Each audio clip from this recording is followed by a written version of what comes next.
ये है Gayatri media group और आप देख रहे हैं ताज न्यूज, आईना सच का। नमस्कार, ताज न्यूज के इस बुलेटिन में आप सभी का स्वागत है। मैं हूं आशिया खान। खबरों की शुरुआत करते हैं सुर्खियों के साथ।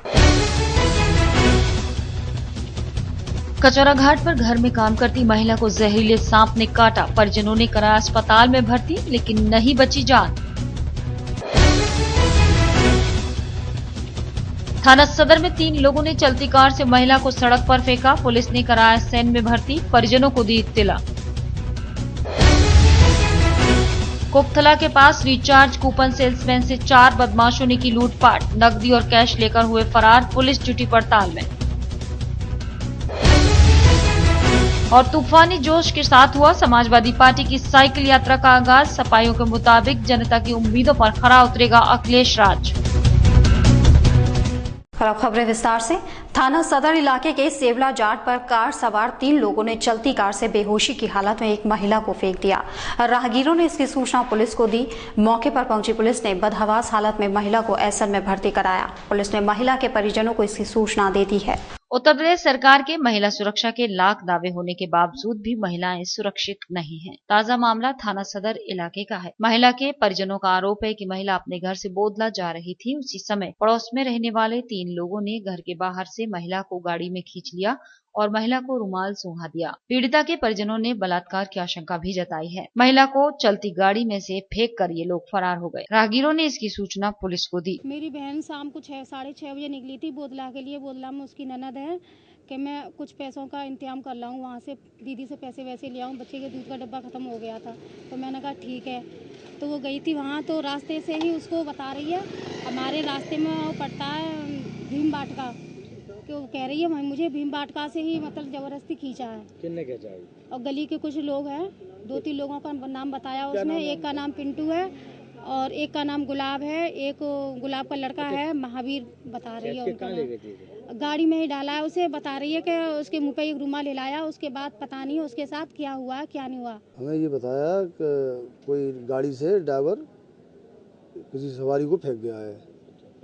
उसके बाद पहुंचे मौके, जैसे पता लगा कि महिला है, सांस चल रही थी, लेके आए, यहाँ ट्रीटमेंट जारी कर। मौके पर पहुंची पुलिस ने बदहवास हालत में मिली महिला को एसएन कॉलेज में भर्ती करा दिया। पुलिस अब इस पूरी घटना की जांच में जुट गई है। थाना जैतपुर इलाके के कचौरा घाट रोड पर काम करते समय अचानक महिला को जहरीले सांप ने काट लिया।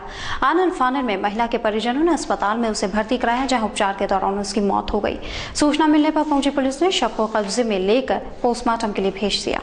बुधवार देर शाम थाना जैतपुर इलाके के कचौड़ा घाट रोड पर घर में काम करते समय एक महिला को जहरीले सांप ने काट लिया। आनंद फानन में महिला के परिजनों ने उसे हॉस्पिटल में एडमिट कराया। परिजनों के अनुसार घटना शाम की है। काम करते समय अचानक जहरीले सांप ने महिला को काटा। महिला के परिजनों ने पास के ही निजी अस्पताल में उसे भर्ती कराया, लेकिन तब तक महिला की मौत हो गई। महिला की मौत के बाद घर में कोहराम मच गया। सूचना मिलते ही मौके पर पुलिस पहुंच गई और महिला के शव को पोस्टमार्टम के लिए भेज दिया। और बताया सांप ने खा लिए, कोई कहता है विस्फोटया ने खा लिए। मुझे तो घटना हो यानी कैसी मौत हुई इनकी? हाँ, उसको तो हमें मौत मिली है ना घर पे आके। थाना अछनेरा इलाके के कोकथला के पास बाइक सवार 4 अज्ञात बदमाशों ने गोली मारकर रिचार्ज कूपन सेल्समैन को लूट लिया। आनंद फानन में इसकी सूचना पुलिस को दी गई। पुलिस ने घायल को मेडिकल के लिए जिला अस्पताल भेज बदमाशों की तलाश शुरू कर दी है। ताजनगरी में लूट हत्या जैसी घटनाएं रुकने का नाम नहीं ले रही। ताजा मामला थाना अछनेरा इलाके के कोकथला का है, जहां उमेश रिचार्ज कूपन की मार्केट कर ऑफिस लौट रहा था। उसी समय 2 बाइक सवार 4 अज्ञात बदमाशों ने उमेश को घेर लिया और उमेश का बैग छीन लिया। उमेश ने इसका विरोध किया तो उन्होंने उमेश को गोली मार दी। ये गोली उमेश के कंधे में लगी है। उमेश का कहना है कि बैग में करीब 80,000 रुपए नकद और 50,000 रुपए के रिचार्ज कूपन बदमाश लूट कर फरार हो गए। ये घटना है, ये मेरे यहाँ काम करता है। अच्छा। और ये जो है रायवा से होकर आ रहा था, इसको कोकथली वाली रास्ते पे इसको लूट लिया। आज उमेश लवानी नाम के व्यक्ति ने बताया कि मैं 5:45 बजे करीब किरावली से मिलापुर जो नहर की पटरी जाती है उस पर जा रहा था मोटरसाइकिल पर। 2 मोटरसाइकिल आई, एक यूपी CD डीलक्स 2761, दूसरा एक और मोटरसाइकिल थी, उसका नंबर नहीं देख पाया वो। उन लड़कों ने उसके ऊपर फायर किया और उसके बैग में करीब 42,000 रुपये थे और कुछ कूपन्स थे। वो छीन के ले गए। मैं मार्केट से आ रहा था, करावली होते हुए रायवा कोतला, उधर से मैं नहर के सहारे आ रहा था। रास्ते में आगे से टक्कर मार दी मेरे में। फिर जो चोटों ने फिर मैंने लुटेरे थे, मेरे बैग पीछे बहरा के पड़े, फिर मैं बैग छुड़ा रहा हूँ, फिर एक मेरे बैग जबरी से छीन के नहीं ले गया।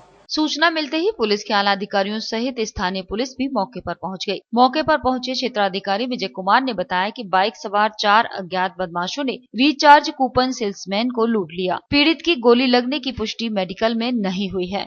पुलिस ने टीम गठित कर जल्द ही बदमाशों की तलाश शुरू कर दी। समाजवादी पार्टी सरकार की जन कल्याणकारी योजनाओं को जन जन तक पहुंचाने के लिए शुरू की गई साइकिल यात्रा का शुभारंभ जिला कार्यालय से किया गया, जहां जिला अध्यक्ष की अगुवाई में सैकड़ों सपा कार्यकर्ता साइकिल के काफिले के साथ निकले, जो बरौली अहीर होते हुए शमशाबाद पर समाप्त हुई। इस दौरान बड़ी संख्या में सपा नेता और कार्यकर्ता सरकारी योजनाओं का गुणगान करते नजर आए। माननीय स्वर्गीय जनेश्वर मिश्रा जी के जन्मदिन पर हम लोग साइकिल रैली की शुरुआत कर रहे हैं, जो 12 तारीख तक रहेगी। और हमारा इस का लक्ष्य ये है कि जो माननीय अखिलेश यादव मुख्यमंत्री जी ने कार्य किए हैं उनको जनता तक खुद पहुंचाएं, ब्लॉक स्तर तक, माजरे तक, गांव तक, शहर तक, वार्ड तक, ताकि लोगों को पता चले कि कितना विकास हुआ है 3 साल में, जो इस प्रदेश में 64-65 साल में कभी नहीं हुआ। तादाद ही नहीं है। तादाद तो वहाँ होती है जहाँ 10, 20, 25, 50 हो, यहाँ तो लाखों की संख्या में इनकी कोई संख्या ही नहीं है। ब्लॉक स्तर तक, हर विधानसभा में, हर ब्लॉक पे, हर क्षेत्र में, हर वार्ड में तो संख्या काउंट की नहीं जा सकती। ये तो आप ही लोग बताएंगे क्या संख्या रही, लेकिन इतनी बड़ी संख्या किसी भी पार्टी के पास नहीं है।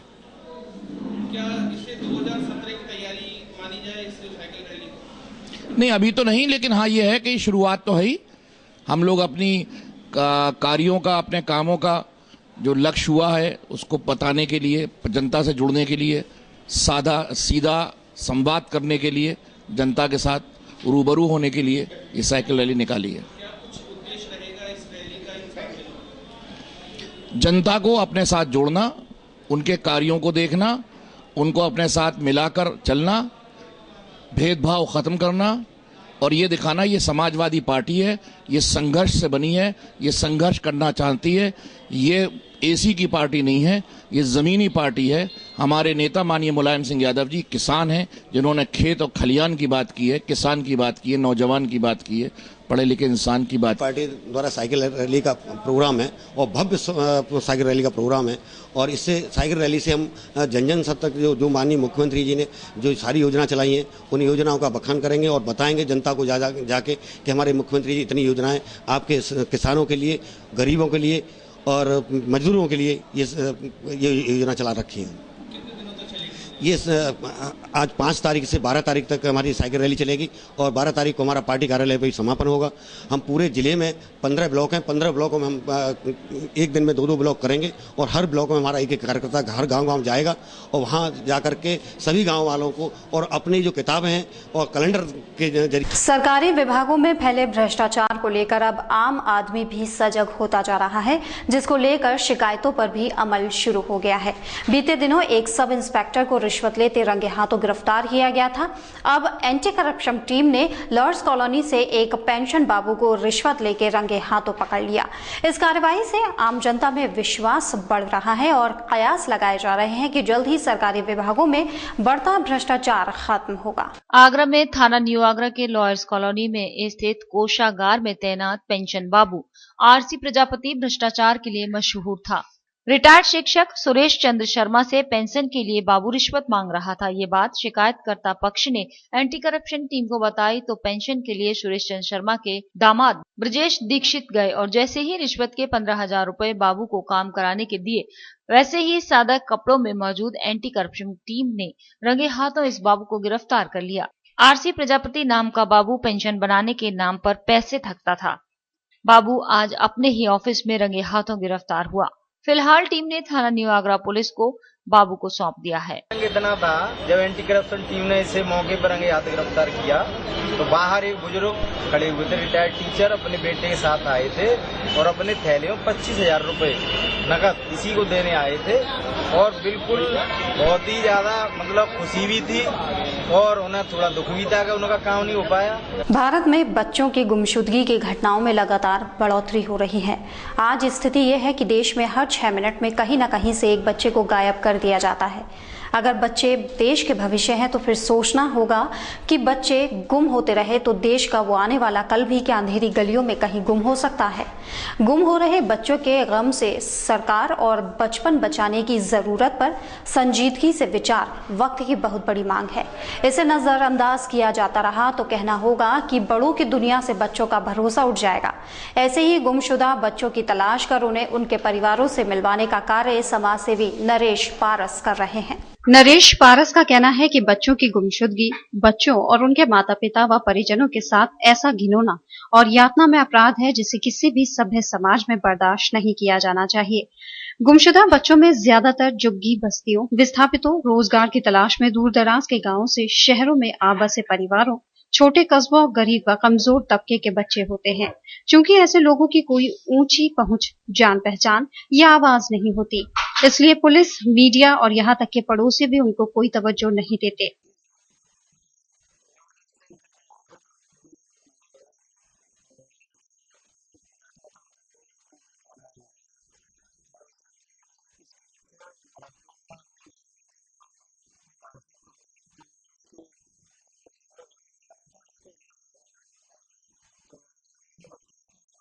गुमशुदा बच्चों को उनके परिवारों से मिलवाने के लिए नरेश पारस गुमशुदा प्रकोष्ठ से डाटा प्राप्त कर उस पर गहन अध्ययन कर अपनी खोजबीन शुरू कर देते हैं। ऐसी एक झुग्गी में रहने वाली महिला शाहजहां की 8 माह की नवजात और 2.5 वर्षीय बच्चियों को कोई उठा कर ले गया, जिन्हें नरेश पारस ने धौलपुर और मथुरा से बरामद कर उनके मां बाप से मिलवाया।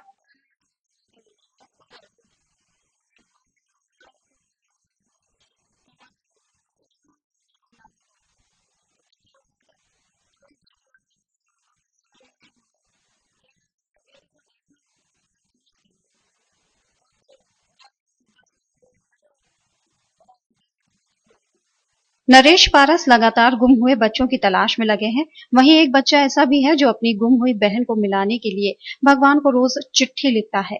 इस बच्चे की नवजात बहन को कोई हॉस्पिटल से अगवा कर ले गया था।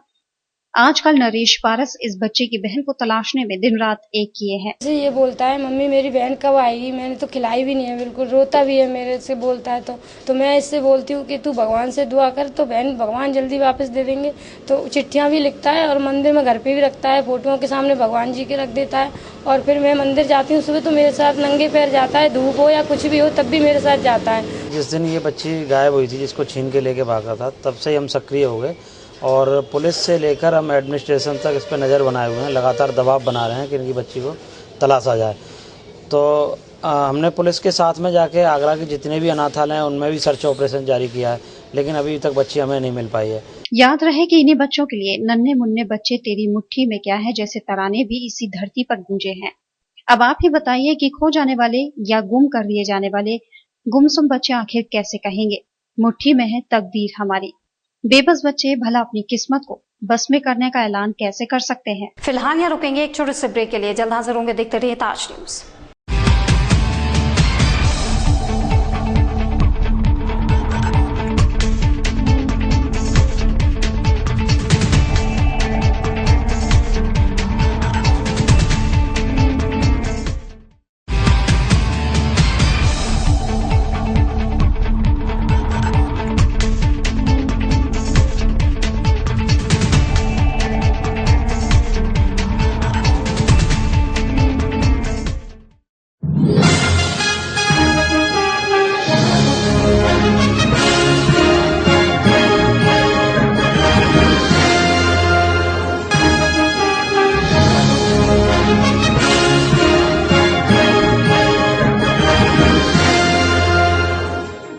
ज्वेलरी मिलने का विश्वसनीय स्थान। हमारे यहाँ आपको gold, hallmark certificate gold jewellery नए कलेक्शन के साथ उपलब्ध मिलेगी। संपर्क करें Shri Balaji jewellers, fortune tower near Kargil petrol pump, Agra. Phone number 9719333563 और 9759333992। श्री बालाजी ज्वेलरी, दुल्हन की ज्वेलरी, AD jewellery, artificial bangles, chain व सभी प्रकार के सेट्स यहाँ पर उपलब्ध है। तो तुरंत संपर्क करें 21 सुपर बाजार, कारगिल पेट्रोल पंप के पीछे, आगरा। फोन नंबर 9358464218 और 8865911110।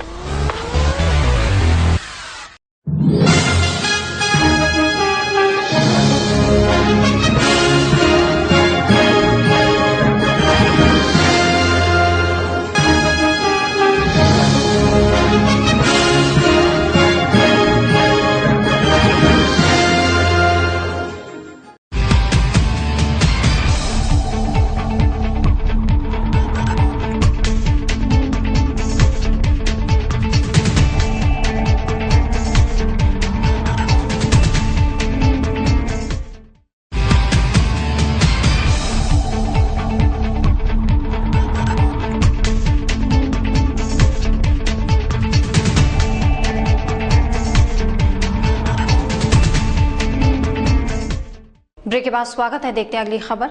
आगरा में महिला उत्पीड़न के बढ़ते मामलों के चलते राज्य महिला आयोग ने जताई चिंता, जिसकी सदस्य रोली तिवारी मिश्रा ने सर्किट हाउस में पीड़ित महिलाओं की परेशानियां सुनी, जिनमें से कई समस्याओं को उन्होंने वहीं निस्तारित कराने का काम किया, जबकि तमाम शिकायतों के लिए संबंधित अधिकारियों को निर्देशित किया।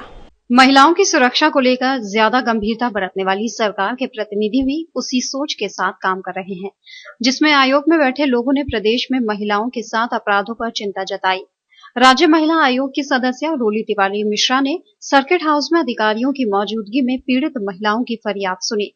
पूरे जनपद से यहां जमा हुई पीड़िताओं की फरियाद सुनी गई, जिसमें आई हुई समस्याओं को सुनकर उनका हृदय विचलित हो गया।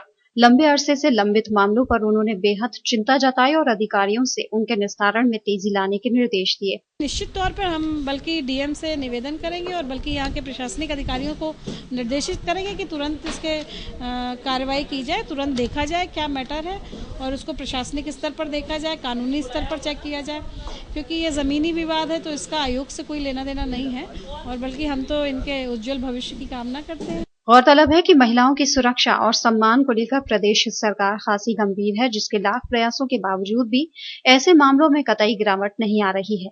इस सुनवाई शिविर के दौरान भी दर्जनों मामले आए थे, जिनमें घरेलू हिंसा, दहेज, यौन उत्पीड़न जैसी शिकायतें थी, जिन पर आयोग की सदस्य ने मौजूद पुलिस अधिकारी को गंभीरता से प्रयास करने के निर्देश दिए हैं। ग्रामीण क्षेत्र में आने वाली समस्याओं को लेकर बसपा विधायक डॉक्टर धर्मपाल सिंह के नेतृत्व में क्षेत्रीय लोगों ने किया दक्षिणांचल विद्युत वितरण निगम पर प्रदर्शन, जिन्होंने क्षेत्र में बाधित बिजली आपूर्ति से पेश आने वाली परेशानियों से उन्हें वाकिफ कराया। पब्लिक की नाराजगी को देखते हुए प्रबंध निदेशक प्रभु एन सिंह ने जल्द ही सुधार कराने का भरोसा दिलाया है। बुधवार को बसपा विधायक डॉक्टर धर्मपाल के नेतृत्व में सैकड़ों लोगों की भीड़ डीवीवीएनएल के ऊर्जा भवन पर इकट्ठा हुई और डीवीवीएनएल एमडी प्रभु एन सिंह को एदमातपुर क्षेत्र में बिजली की अघोषित कटौती के लिए ज्ञापन दिया।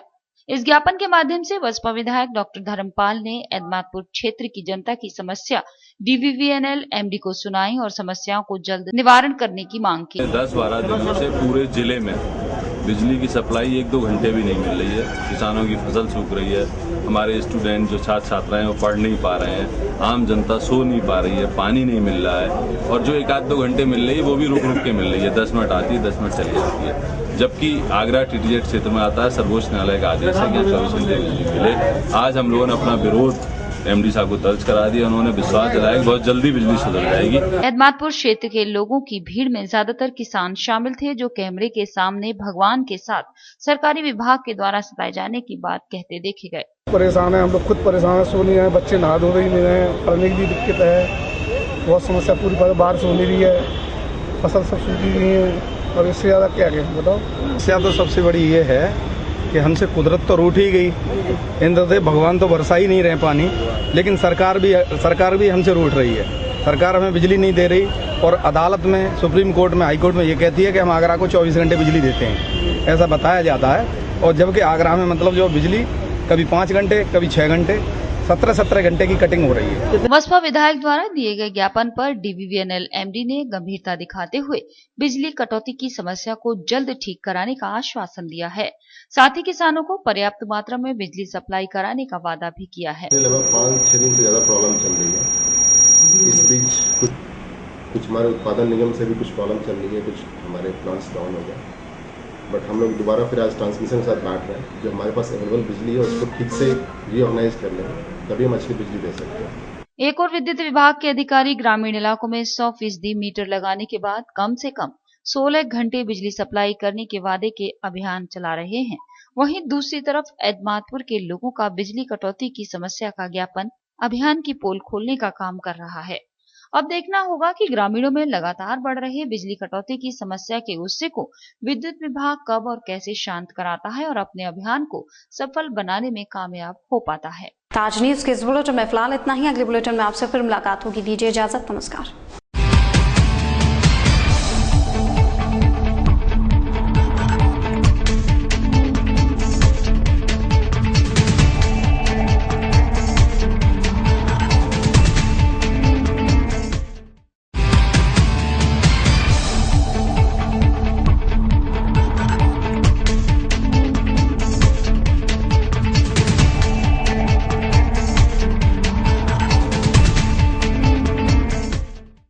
ये है गायत्री मीडिया ग्रुप और आप देख रहे हैं ताज न्यूज, आईना सच का।